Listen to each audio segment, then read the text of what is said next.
राधे राधे। मेरे गुरुवर भोलेनाथ के चरणों में मेरा साष्टांग दंडवत प्रणाम है।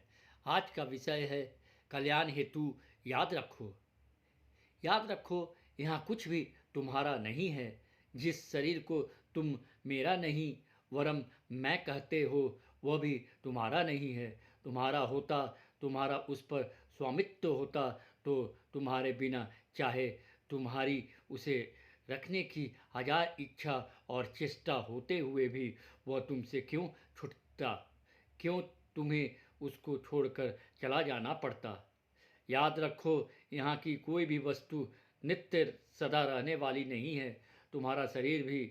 इसलिए तुम जिस वस्तु को मेरी कहते हो वह वस्तु तुम्हारे देखते देखते नष्ट हो जाती है।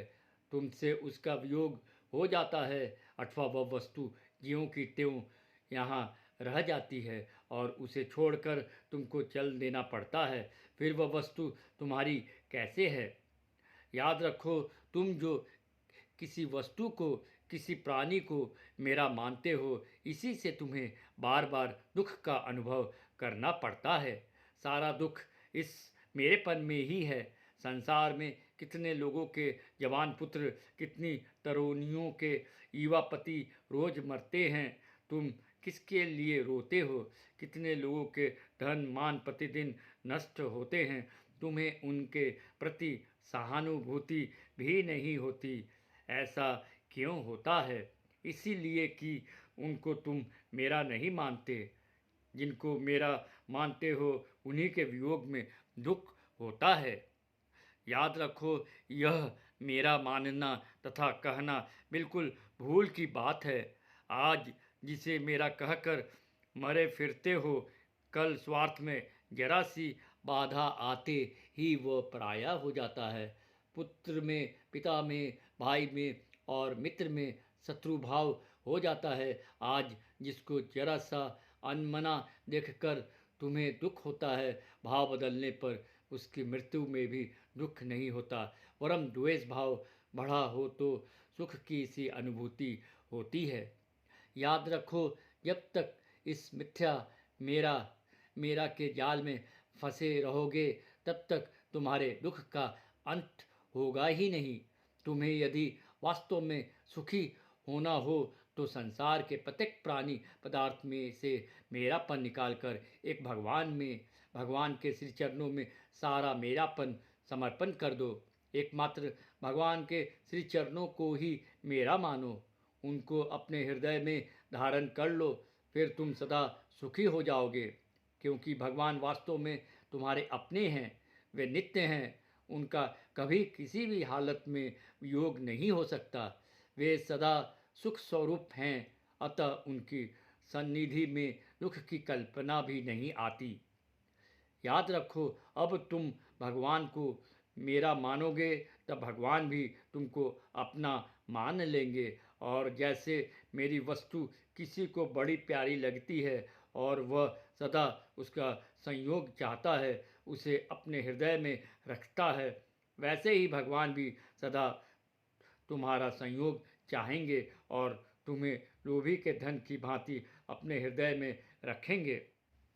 बताओ, निर्मल सुख शांति के असीम महासागर श्री भगवान के होकर भगवान के हृदय में बने रहने से बढ़कर जीवन की सफलता, सिद्धि और कृतज्ञता और क्या हो सकती है।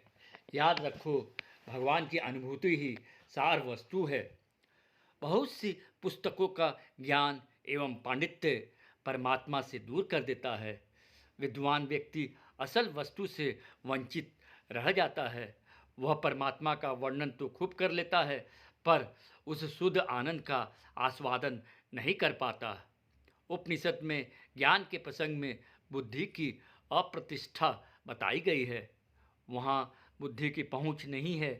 यद्यपि विचार काल में शुरुआत में बुद्धि का उपयोग अवश्य है, परंतु इससे आगे नहीं। प्रधानता तो अनुभूति की है।